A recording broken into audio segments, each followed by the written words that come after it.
As I often do, I started my video earlier today and ended up rambling, lost, looking around. I screwed up my drink today, but you know what? It's such a beautiful day out. It's one of those days where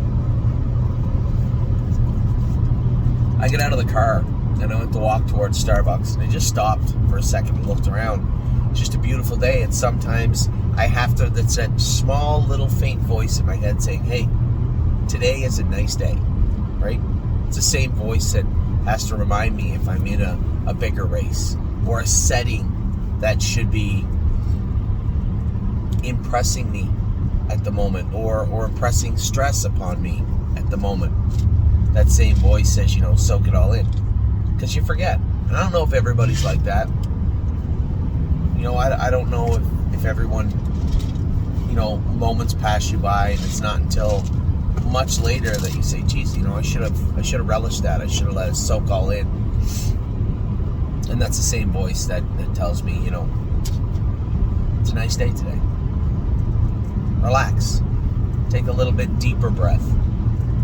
Walk a little bit slower. So that's what I'm doing today. I'm on my way to Northfield, Ollie and I. And Ollie and I are on our way to Northfield. Going to train 2 horses. Going to train Sweeney. Who would have thought I'd be saying that 2 weeks ago? I know I didn't.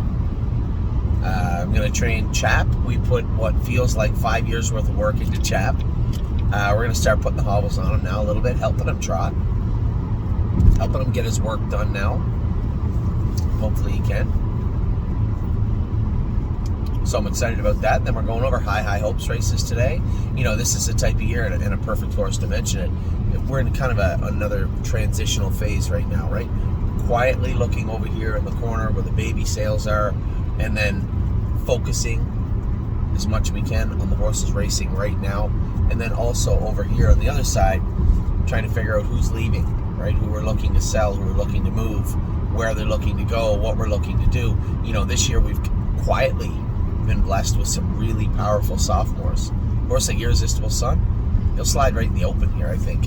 Right into the open at Northfield Park when he's done racing. And Gypsy Hill, we have a perfect option for him. Jason's trying to figure out where to race him. I said, Jason, you don't have to worry about the non-winners at 10, which is like 2 steps to the bottom at Scioto. Put him in the 50 claimer. Non-winners at 10. They go in 54, 55, and that's exactly where he can trot. Somebody wants to pay us $75,000 for Gypsy Hill. Well, I don't think it's the end of the world. Do you?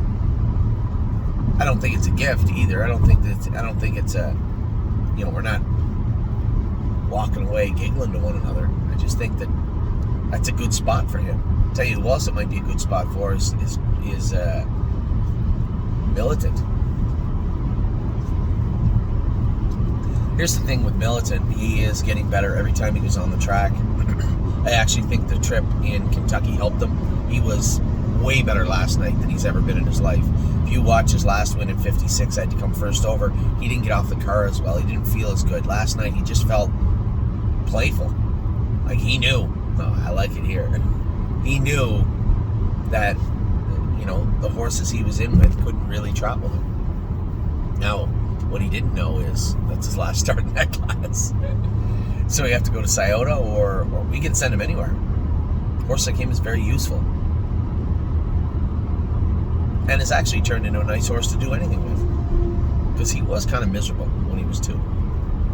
But it's certainly turned into a nice horse this year. So, impressed with him. Gypsy, an Irresistible Sun. I'm fancy like an email today asking if she was going to New York, because if she is, people didn't want their license there. I will caution everybody. You're going to see a little bit of a shift in racing with Kentucky devouring all the other jurisdictions in the summer. What we're going to probably, if we're going to continue to try and be on the front end of the industry, as we always try to be, we may want to take a look at Kentucky and Pennsylvania a little bit more this year, more specifically.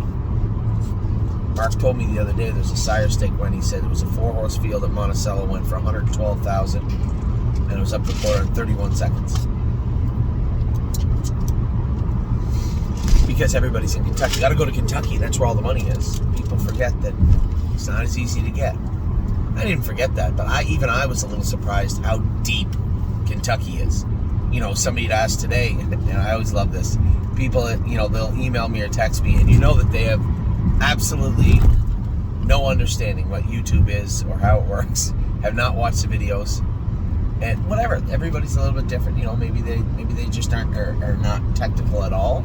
Maybe they don't want to watch the videos, can't stand my voice. I'm sure there's plenty of people like that. Asked why Gaslight Hall was in Kentucky. I explained it best I could.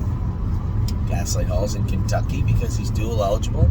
He's got a 3-week gap, and we actually have an opportunity, if luck is on our side. Certainly hasn't been with the draws this week. Gaslight drew 9 also. But if luck is on our side, because there's only one division of the 80,000, the top class, 12 horses. Say he throws in a 5 or a 6, he may very well make the final, the $400,000 final. And in doing so, we'll be able to ship him right back to Canada after this week. Let him finish up his staking, his grassroots staking. There's nothing wrong with that in Ontario. And if we're lucky, he may make the grassroots final in Ontario and the Sire Stakes final in Kentucky. Now the other side of that coin is he makes neither. I get that. I understand that completely. But we're optimists here. We're not pessimists. Most of us. So that's the plan with Gaslight Hall. That's why he's in Kentucky. We talked about all the horses we're going to move. Now, part of this transitional phase is selling some horses. So over the next few weeks, you're going to see some horses up for sale. You're just not going to make the boat into the fall. That's the toughest part. Trying to figure out who's gonna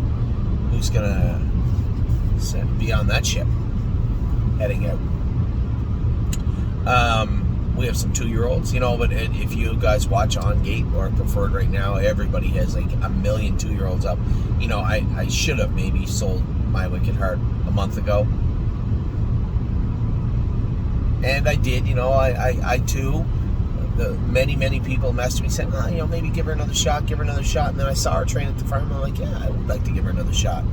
And that turned into today, where she's not really competitive anywhere right now. Hasn't been. Her qualifier was okay, but is it enough to get her sold? Yeah, if you don't mind taking $4,000 for her, it's fine. And we may have to. May do that very thing.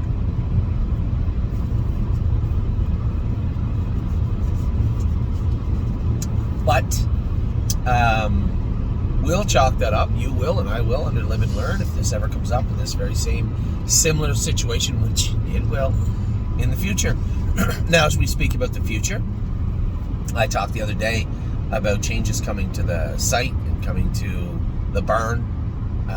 There won't be dramatic changes. For those of you that have been with us a long time, there'll be some subtle changes. I know John and his team that are going to be working on the business side of the stable. Obviously, we'll be looking at a number of things. And I'll be looking at what we're going to be able to do in the fall at the yearling sales.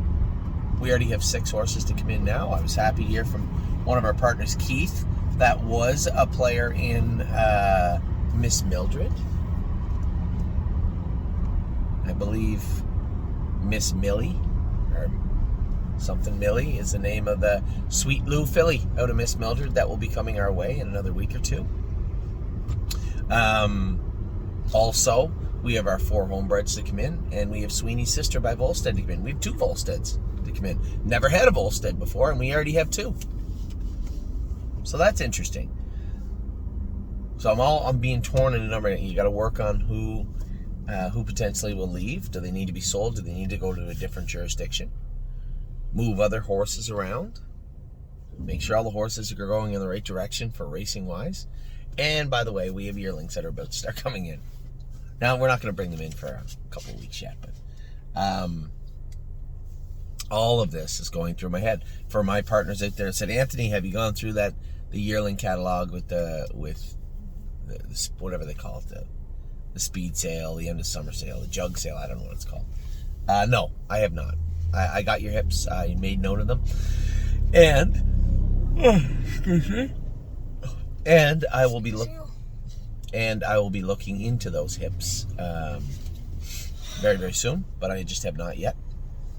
Obviously, it's not a sale we do a ton of work at, but we will. I think somebody said there's over 100 babies in that sale. I think that there's a lot more horses on the ground in Ohio. You've seen the influx, right? You've seen the fairs. We would go to a fair. There used to be 7 or 8. The purses were okay. This year we went to one. There was 20 races on the day. So there's that. So opening up, broadening your horizons, so to speak, making sure you look at all the horses being offered in Ontario. It's important. They can come from anywhere. Gorgeous Package is a perfect example of that.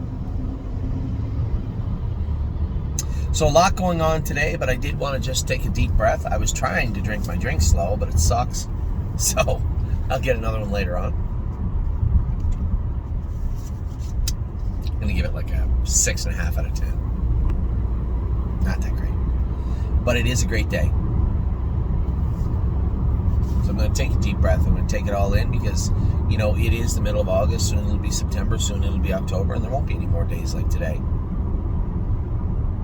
It's funny, I'm 47 years old. And speaking of birthdays, it's obviously the big Fred's birthday today, too. I said in my earlier video, he turned 214 today. Big Fred did. His last high school reunion, it was just him and Dracula. The only two there. That's it. Now, as I get a little bit older, it's weird because I'm 47 years old, but every year feels new. I don't know if you feel the same way. It just doesn't. It feels like it should feel repetitive, but it doesn't, right? Summer days are new, the fall is new, next winter is going to be new. It's life. Anyway, a very, very good day in front of us, hopefully, at the races. Definitely a great day in front of me and Oliver, weather-wise. I hope you guys are having a wonderful day wherever you are also. I will talk to you all very soon. Good luck at the races today. Obviously, tomorrow and the next day. Good luck to Ollie's team. Baseball this weekend. I will talk to you all very soon.